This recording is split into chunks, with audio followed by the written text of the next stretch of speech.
Hey, this is Zero at ReviewZoneHD, and I'm bringing you guys a review for a game out of the PlayStation Store called Elemental Monster Online Card Battle.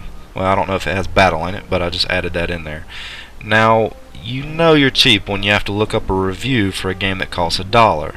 Now, I'm just kidding. Don't exit out the video, at least not yet, but that's right. It's 99 cents in the PlayStation Store right now as of the time I did this video. Now, I personally can't remember the last time I bought a game for $1. It's probably been several years. So I know what you're thinking. You're thinking something just ain't right with this game, which is what I thought as well. Well, you're partially right. There is a catch with this game, so let's go ahead and get into the review.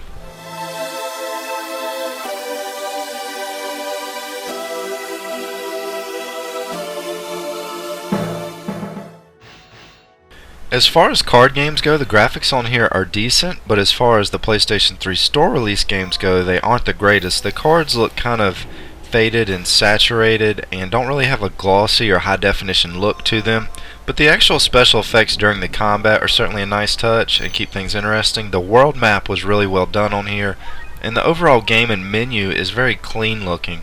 So while I can't really rave about the graphics on here, I can't really complain about them either. They will certainly get the job done as you play your way through the game.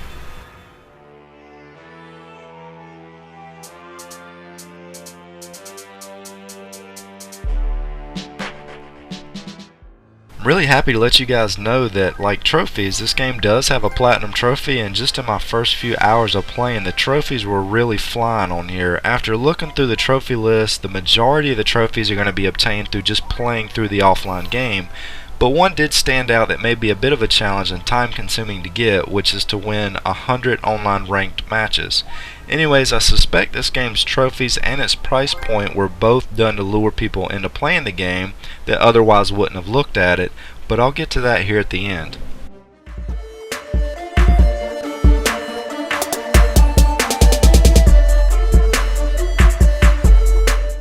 I actually really enjoyed the music on this game, and it goes really well with a card battle game. Some of the music sounds the same, but most of it has a very mellow but upbeat theme to it, and it really helps give the game a friendly feeling.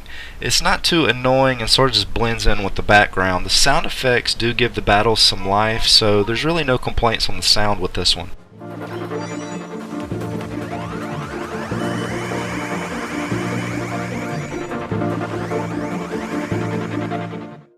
Now, I'm personally familiar with the two Magic the Gathering games that are on the PlayStation 3 and also with a few other card games as well, but that didn't really help me much on here. This game doesn't follow the same guidelines that other card battle games do.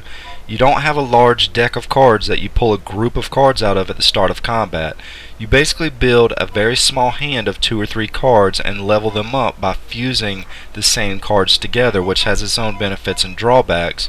But the game is more focused on the abilities and the stats that each card possesses. Now, there are some twists in the combat that even after 2 hours of playing I hadn't fully grasped yet. Luckily, the game is pretty easy on you when you first start off, and while you may not understand certain aspects of the game at first, mostly because the tutorials are sort of confusing, just playing the game for 30 minutes to an hour should get you pretty up to speed with how everything works on here.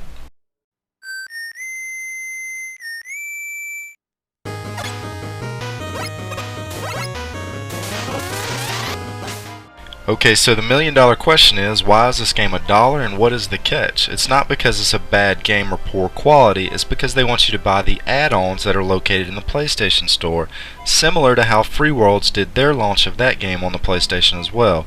In the store, there are several booster packs to purchase, and it appears as if there's also some sort of in-game tickets that can be purchased as well, which may end up being used to enter online tournaments on here.